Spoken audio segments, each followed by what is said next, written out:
from Chicago, Illinois. I actually grew up in a town called Evanston. My mother is from New York. She grew up in Queens. I'm the only person, me and my brother and sister are the only people in my family who grew up in the Midwest, which my mother still feels bad about subjecting us to.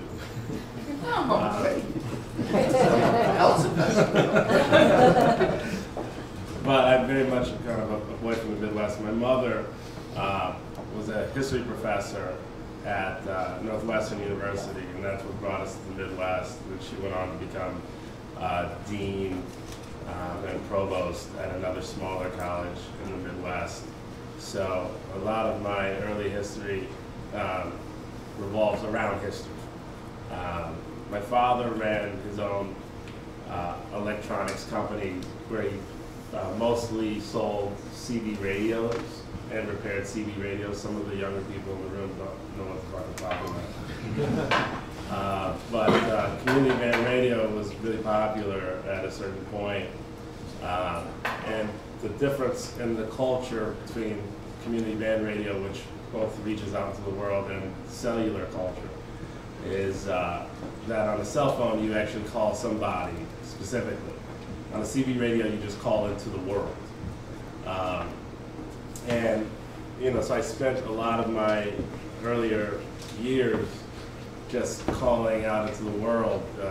You had an interesting anonymity in that. You could kind of call out, you had what they called a handle, and you could just call out and say, I'm here, and you don't know who the hell is out there or where they are. Did truckers do that? A lot of truckers did it, and that's kind of how my father's business was most successful, was with truckers and with just amateur radio guys. His business is now not doing so well because no one really does this anymore. But do you remember your handle? My handle was Little Gun because my father's handle was Top Gun. And he actually came up with that before the movie. I think after the movie, he probably thinks it was inspired by his reaching out into the world with the CB radio, but I can't really believe that that's the case. So, my father was very much a hoarder of different materials, mostly like radio materials. My mother was a hoarder of really complex titled books. So kind of a lot of how my work came together and my early ideas were by seeing, a radio on a shelf next to a book like Harold Crew's The Crisis of the Negro Intellectual. And as a young person, seeing these really complex titles kind of helped frame some of the things that I'm kind of still interested in today. I went to school at a school called Columbia College in Chicago, which was mostly like a heavy kind of photo film program. I was always interested in kind of painting and sculpture and always kind of worked in painting and sculpture, but at the time when I was going to school, the really kind of sophisticated mode for kind of critical and conceptual, thinking and output was through film and photography. Painters were stupid. And so we still, very much at the time, it was, in New York. Yeah, painters were dumb, and everyone else, who was actually kind of a critical thinker was employing different strategies, and those strategies often had to do with optics, both in film and photography. So I kind of thought with my kind of young academic background that would be the best mode for me to start my body of work. Turned out that the aesthete in me kind of resurrected in graduate school, where I got I almost got an MFA at the Art Institute of Chicago. Almost? I just left at some point. I got a residency in Italy, and I kind of gave them the finger and walked out. They claim that I am an MFA now because I've had a little more success. But at the time, I don't think that they were huge champions of mine. Although I did have some really good experiences there. I studied with a guy named Greg Bordowitz, who helped me kind of continue with some of the things that I was interested in. he wrote a really great book, if you guys are interested in some light reading. It's called The AIDS Crisis is Ridiculous, which is really informative for me. Let's see. I moved to New York about 9 years ago, and my work changed fairly dramatically at that point, and some of the things that I was interested in changed. Part of it, I think, was the experience of coming here, leaving Chicago and the Midwest, which had a different, really kind of segregated, it was a really segregated space, Chicago. And I think my work reflected some of like the concerns of the segregation of that city and the way that that city kind of was really kind of institutionally divided. And coming to New York where, you know, of course there's problems everywhere, but there was a different kind of optimism here. I start to wonder if it still exists the way that it did, I felt like 9 years ago, but everybody thinks that their New York is the best New York. New York that they came originally to is the most amazing, complex, interesting, dynamic New York, and then, you know, of course, after a certain period of years, you're like, everything's fucking different. So, you know, I'm in that phase. There was an optimism here and an openness that I think has always been the thing that has brought people here. And so when I came here, I reveled in that, and I started making, you know, newer and different things, experimenting more with materials, image, and language, and that's what brought me to sit here with Bob today.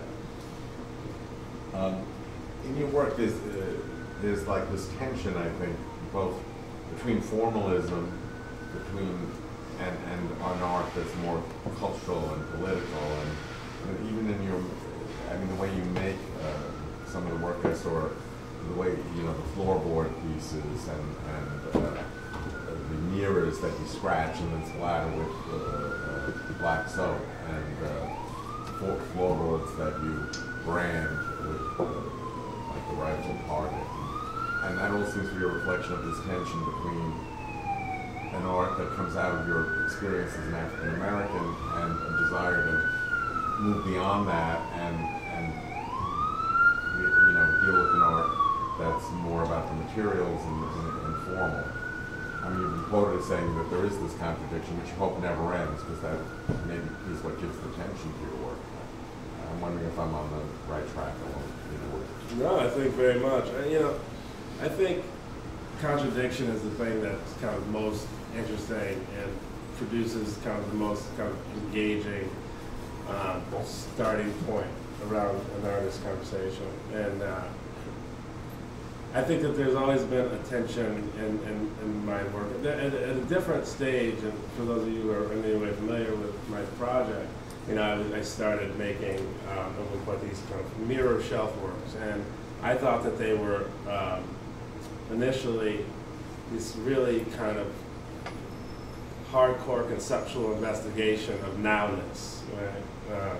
And by nowness, I guess the anecdote would be that you wake up in the morning and you go to the mirror, right, and you brush your teeth and do whatever you need to do, and you change something about yourself, right? You kind of fix something with your hair, you know, like whatever you would kind of naturally do, and that's the character that you think you are for the rest of the day, or at least until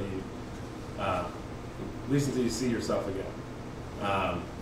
And inevitably, like your whatever you fix is going to change, and so the person that you think you are is different than the person that you actually are being viewed as. And I kind of saw that body of work as an opportunity to kind of reintroduce you to, I guess, what I was considering to be your now character, while dealing with other signifiers, other tools that I was adding to those elements. So there was this opportunity to kind of deal with the self character, as well as be introduced to new language, new signifiers, new ideas, new sets of contradictions. On those same works, I was including lots of albums, lots of books that I was reading, piles of shea butter, Again, like, Can you tell people what shea butter is? shea butter is like a West African product that comes from a nut. It's called a shea nut.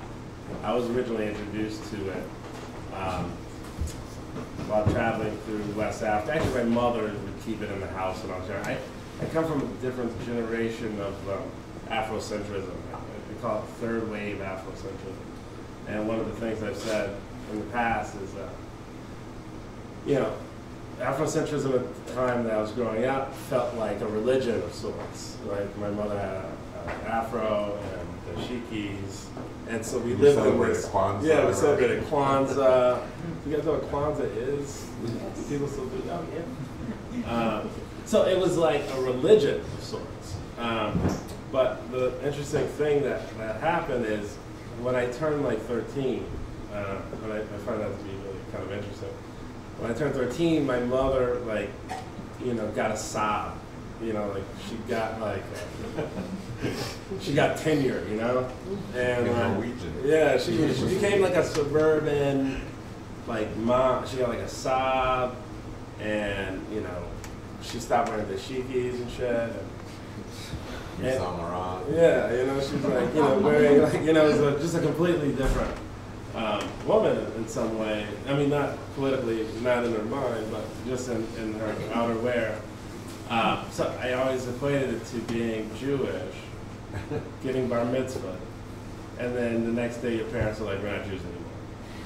So, I know a lot of kids think that. And then Afrocentric, like I was raised in this kind of like, this language, right? And I was like, where is all of this shit that we had? Like, where's the Kwanzaa thing and the black soap and the shea butter and all that, like, you know, all the, like, we used to have these like chewing sticks, you know, that were like these chewing sticks, and you brush your teeth with like these sticks. Shit like that, you know? And so then that was like, essentially that was over. And, you know, then I started then growing up as like a middle-class black kid in the suburbs. Like, if anybody's ever read like Paul Beatty, you should read a book called Paul Beatty's White Boy Shuffle, which kind of like describes this kind of like middle-class black kid kind of negotiating that space. Do you think that's what Thelma means by post-black generation, or I don't know do you what think Thelma you're? means. All right, I just thought, you know, maybe that it'd come up in conversation for you at some point. Nah. All right. I don't even know what that shit's about. I don't know how I became a poster child for it either. But I don't know, maybe she's talking about, look, I came from, and I keep speaking to my generation, but you know, when I started making art, it seemed like most of the black artists that, you know, were getting attention were dealing with like the problematic of the black experience, right? There was some sort of way you had to negotiate slavery, you had to negotiate the civil rights movement, you had to talk about your hair and why it was different than white people's hair. You know, it's like, these were like the topics.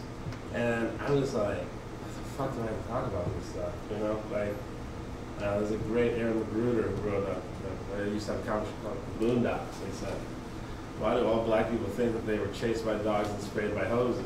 You know, there were only so many people who had that, you know, that actual experience.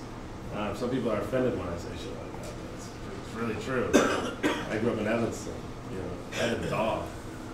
You know. It seems like you're resisting typecasting. Yeah, I mean, it's just not my experience. But it's part of it. I mean, you know, if you look at what I saw, the way you almost attack your materials and then sort of heal them, like the black soap and the shea butter and stuff. There's a certain metaphor there, you know, for a human experience, not just black experience, really. Absolutely. I mean, you know, but I think for post-black, I mean, it's you know, it's a phrase, but I think in many ways you are transcending.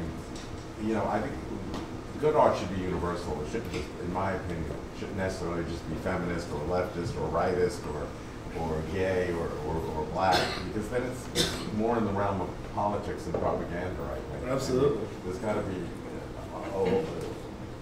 just as a generalization, I think there's got to be certain, you know, reaching out should speak to everybody. Right. Well, there's a poetry in art making. You know, there's a like this inherent kind of romantic thing that a lot of times, you know, if you think from more of a deconstructionist position, you know, you can kind of rid yourself of it, and you can become a rigid conceptualist. That's not my strategy or philosophy. I really still very much believe in the poetry of like how you make an object, how you fall in love with it, how you produce it, how you attack it, how you relate to it. And I think that those are things that are universal, regardless of what some of the underpinnings and some of the under language and under description of a work and how that work can live. I think one of the more engaging aspects and one of the more kind of wholesome aspects of art making is that there is this kind of natural kind of mysticism. This how was it made, what is it, why is it? And I think that those are some of the aspects of my work that I'm probably most interested in considering and dealing with. And those things have, you know, much less to do with any kind of ism, right, and much more to do with, you know, the human kind of condition. Like, have you ever really thought to yourself, and this may sound kind of corny, like, who was the first person who danced? And like, what was that like? You know, like, was it like how did that whole thing take place? You know, like, was he just some sort of fucking freak? You know, and he was like dancing, and like, how did that whole thing catch on? You know, so it's like the bigger issues in art are things like that. You know, like how did we get here? And any art that doesn't engage art, it becomes too kind of insulated, or too cyclical, or too dependent on discourse and antecedent, loses that big fucking story, those big questions about why and how we make art and what it is we're doing when we're doing it, because it's really fundamentally one of the strangest things you can do is, you know, to write on something, to draw on something, to dance, to try to make a sound. You know, it can be lonely, it can be oppressive, it can be amazing. I mean, it's like big things. You know, the big things. Those are my concerns. You work with music on all the time, right? I mean, and your paintings are on the floor, right? I mean, so it's like Pollock, but you can almost say it's like dance. Yeah. There's a certain dance element to it. I mean, interestingly enough, our last guest here, Jeffrey Deitch, is talking about the new orthodoxy, or the prevalent orthodoxy for some time now, of conceptualism, and that you have to be a conceptualist. So when they went completely crazy in LA when he proposed to do a show on disco, you know, on dance, which has of course tremendous sociological aspects to it. And you know, I think what I personally like about the work is that now that I've seen more of it and been in the studio, is that it seems to defy classification and is very individual, which again, that's what great art should be. Original should be one person's vision, of course influenced and reflected of the whole history and all the rest of it. Right. No, I had to learn that. I stumbled onto any sort of originality that I have because really my early education was very much that you're never going to make anything new. People would always say that, you know, and it was like a thing we were supposed to all believe, that no one's ever going to make anything new, and everything was going to rest on antecedent things, and it was going to be completely dependent on reference. And so I believed it because, you know, everyone kept saying it.